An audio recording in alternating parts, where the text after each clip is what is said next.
Just because I test drive cars for a living doesn't mean I don't get overwhelmed by the shopping experience too. This is a big decision to make and we all want to feel like we got it right, right? That's why I am going to walk you through the thought process and the lead up to me buying a new vehicle of my own and how I landed on this, the 2025 Subaru Forester Wilderness.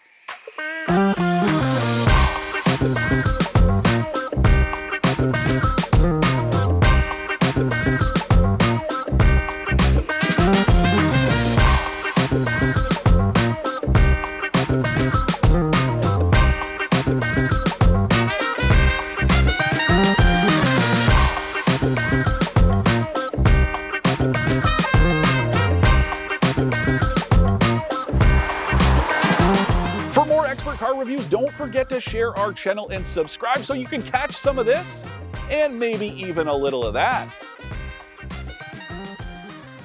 Look, I know how hard it can be to try and balance wants and needs when you're shopping for a new vehicle, although I don't think it entirely has to be a one or the other situation. Although I will say, I do think the needs have to outweigh the wants, and I know a lot of people like to shop with their hearts instead of their heads, but the reality is, you need to buy what you need and not what you want, because those don't always align. And that goes out to a lot of you truck shoppers out there. I know you really want a pickup truck, but you need to ask yourself, is it something you need?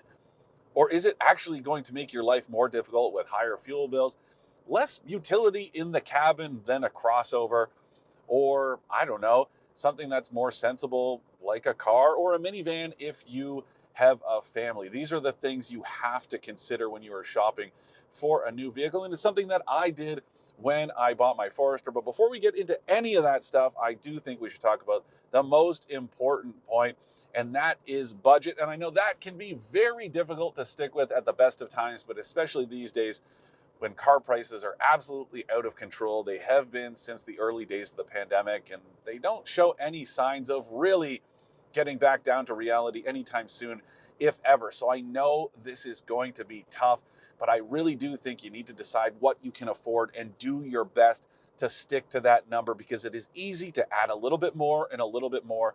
And then the next thing you know, your monthly payments are just beyond reach. So I do think it's important to find a number and stick to it. But that brings me to my top tip. And that is, if you are financing a vehicle, you need to negotiate the final purchase price and not the monthly payments. This is so crucial, and I see so many people make this mistake. And there's a simple reason why I do think you need to focus on the big number and not the little ones. Now, here is the simple answer. Every one of us is carrying a calculator in our pockets or our purses these days, so there is no reason to be wooed by those monthly or bi-weekly payments that look nice and low until you realize that the term is way longer than you had in mind. That is the big risk, because yeah, it's going to look attractive, and then you realize it's a 6 or a 7 year finance term, and that is a very dangerous game to play. And that's why I say figure out the purchase price, the total cost, and then calculate your payments from there. And then you can decide whether you want to finance, I don't know, over 4 years or 5 years. Of course, this advice does apply specifically to financing a vehicle and not necessarily leasing or buying with cash. But considering most people finance their vehicles these days, this is very crucial. Of course, the other side to that is what I just mentioned, a 4 or a 5 year term.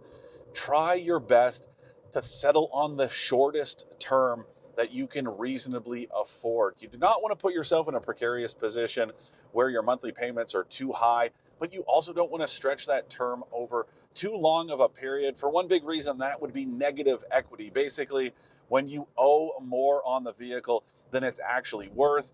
And that becomes a problem in a couple different scenarios, including, I don't know, you're outside of the warranty period and suddenly there is a major repair that just doesn't seem worth it, but you owe a bunch of money on the vehicle, or your life circumstances change. You need something new. Let's say you suddenly have twins and you need a minivan. Well, if you need to get out of that crossover you're driving, but you owe a bunch of money on it, you're probably going to have to roll that amount into the next finance. And that means it's going to be even more expensive. It's going to snowball, and it's going to be harder than ever to get out from under that financing. So I'm telling you right now, focus on the purchase price and focus on the payments afterwards and do the shortest payment term that you can possibly afford. That is my top tip, no matter what you're looking at, no matter what kind of vehicle you're shopping for. But that brings me to my next point, and that is not buying more vehicle than you need, or the flip side, buying as much vehicle as you need. And going back to what I just said about minivans, so many of you families out there need to get over your hangups and your insecurities and take a look at a minivan, because it is much more sensible than trying to cram all your kids in the back of a crossover. Even a big one like the Toyota Grand Highlander or the Kia Telluride isn't going to be as practical as a minivan. You're not going to have enough room for your family or the stuff you need to bring with you, so you need to take a look at a van instead of a crossover. Again, this is just about buying the right vehicle for your life. And it's something that I had to consider when I was shopping for a replacement for my old Golf wagon. I really had my short list narrowed down to two vehicles. That was this Forester and the Ford Maverick Hybrid. Yes, I know they are very different, but they both appealed to me for a few different reasons.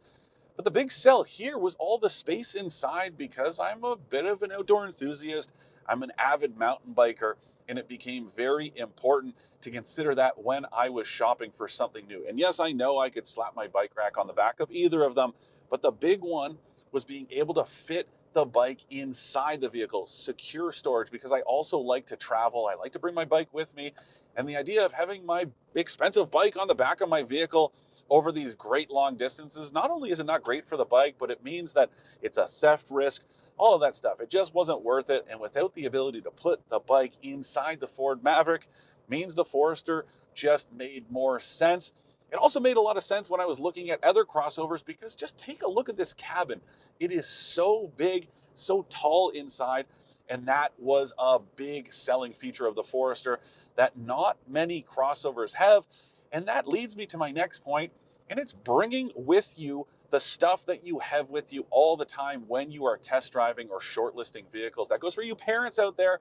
Car seats, bring them with you. Hockey players, bring your hockey bags. There is nothing worse than settling on a vehicle and then realizing after the fact that the stuff you carry with you all the time just doesn't fit where you need it to. So be smart. This is a big decision, and you want to make the right one. Now, some of you out there might be saying, hey, Dan, you could do that stuff with any Forester trim, so why the Wilderness? And that's an area where my wants outweighed my needs, because you are absolutely right. But the reality is, I think this thing is cooler. And I also do a little bit of mild off-roading, so it's nice to have the extra ground clearance, the all-terrain tires, all the goodies that come with this specific version of the Forester. Every Forester is pretty capable. I mean, the full-time all-wheel drive system alone that Subaru uses is excellent, but I decided to go with the one that better suited my lifestyle. I also accepted the realities that came with it, including the more fuel that it is going to burn compared to any other Forester in the lineup. But again, that is something that I considered. It's also something a lot of you out there need to think about, especially if you're looking at a premium vehicle. That usually means premium gas, and it is more expensive, especially these days. With what's going on geopolitically, it means that the cost of gas everywhere has shot up. And if you're driving a premium vehicle, or again, a pickup truck, suddenly your fuel costs have shot through the roof. So be smart, be sensible. Do you really need a vehicle that burns premium, or one that consumes a lot of gas like a pickup truck? If the answer is no, or probably not, then you need to think about something different. Now, for me, looking at the Forester Wilderness, yeah, I could accept the reality of the extra fuel that it burns, because really it's not that bad.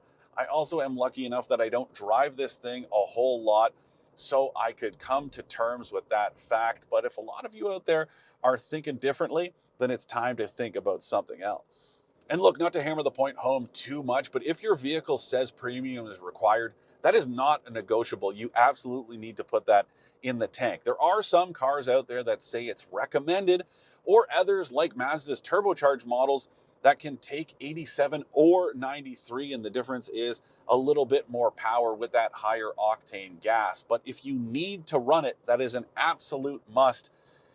The whole deal is that octane rating, well, it means how much compression it can withstand without combusting on its own prematurely. That is the ultimate definition. And that's also why, if you're putting higher octane gas in a vehicle that runs on regular, stop doing it. All you're doing is wasting your money. I don't care what rumors you have heard about a little treat or that it burns cleaner than regular grade gas. It is absolutely not true. There is no science behind that. It doesn't perform better. It doesn't make more output in a vehicle that wasn't designed to run on it. So stop doing it. Save yourself that money. It is not a treat for your engine. That is just silly. Again, you need to look at what is recommended for your vehicle and follow that to the letter, because it also means that you can run into issues down the road. If there are problems, well, you might run into an issue where a warranty claim gets denied because you have not been putting the right gas in the tank. Yeah, okay, if you put regular in something that runs on premium because there was none available at the local station, put as little in as possible. Do it once, maybe twice. It's not going to be a big deal. But if you are doing it consistently, not only is the performance going to drop because you're going to get knock. That is the definition of knock, engine knock. It's when the gas is exploding before the ignition step in the process. And yeah, anti-knock sensors mean that engines can run smoother than they used to if you run into that issue, but it's not good for your engine, and it is going to be problematic down the road. And I'm not trying to beat up on you potential truck buyers too much, but this goes back to the idea of buying something with a big engine, a pickup truck that burns more gas than a crossover. You buy them when fuel prices are low, and then you run into issues when those prices get higher. So be smart about this. Don't buy something with an oversized engine for the sake of it or because there is some sort of promo on. Think about the long term. And then the other side of that is going back to what I said earlier about buying the right vehicle for the job. Because if you tow with any frequency, then going with an engine that's too small could be problematic. And use the Ford Explorer as a prime example. It's available with a turbocharged 4-cylinder or a V6. Both of them are rated to pull 5,000 pounds. But if you're towing with any frequency, that 4-cylinder, probably not a good idea. And the reason is simple. It's because it's going to have to work harder. It's going to generate more heat, especially over long distances. And the long-term wear and tear just isn't worth the risk. And that's where the V6 comes in handy. And the same thing with you truck shoppers. Going with the V6 or a 4-cylinder could be problematic if you were towing regularly and a V8 is available. And I know it runs counter to what I said earlier about gas prices, but really it's about the right tool for the job. It's like I say, you wouldn't run a marathon in basketball shoes. Well, you shouldn't be towing regularly with something that isn't up to the job. So consider all of that stuff when you are shopping for a vehicle. And that, again, is a reason why I was comfortable with the Forester, because I don't tow very often. So yes, this thing can pull a few thousand pounds. I do have a hitch on here, although that really is for my bike rack. But I can pull a trailer if I need to. But since I don't do it often, I'm okay with this 4-cylinder engine that isn't anywhere near the most powerful out there. And that is fine with me. I've said it before, but I really do think vehicles are too powerful, too quick, too fast these days. I'm comfortable with this Forester. It does the job. It can get up to highway speeds without any issues. It's not the quickest. It's not going to excite you when you're really burying your foot in the floor, but that to me is not what this is about. It's about suiting my life, suiting what I need it to do, and this is more than up to the job. All right, you've weighed the pros and cons of the vehicles you have considered. You've shortlisted a few, and now it's time for the test drive. What you are looking for more than anything else is comfort, and I don't just mean the seats and the suspension. I mean your overall comfort inside the vehicle, how you fit, and also how you interact with the interface itself. This is one of the reasons I bought this 2025 Forester Wilderness last year. It is the last version of the last generation of the Forester. It was built alongside the new generation that has a vertical touchscreen and very few physical controls. That was a no-fly zone for me. I really like this old school setup. These dials and buttons for the climate control as well as the infotainment system, all very important. Now, yes, that meant settling for a slightly smaller 8-inch touchscreen, or at least smaller by modern standards, as well as a wired Apple CarPlay connection instead of a wireless one, but I was fine with those concessions for the overall setup in here. I like it. It's a lot more traditional, a lot simpler, tons of physical switchgear. It is very easy to get along with this vehicle. And also, I am a big guy. I remind you guys all the time. I'm about 6'4", and I like the way I fit inside the Forester. The outward visibility is excellent. This works really well for me, and that ultimately is my top tip, because don't forget, you are buying this vehicle for you. You are the one who's going to have to live with it for the foreseeable future. So make sure it fits, make sure it's comfortable, and make sure you don't pay too much. My hope here is that my experience, both personal and professional, will help you find clarity in your own shopping experience. As long as you do your best to stay on budget and prioritize what you need over what you want, there's no reason your next vehicle won't be the right one for you, both now and into the future.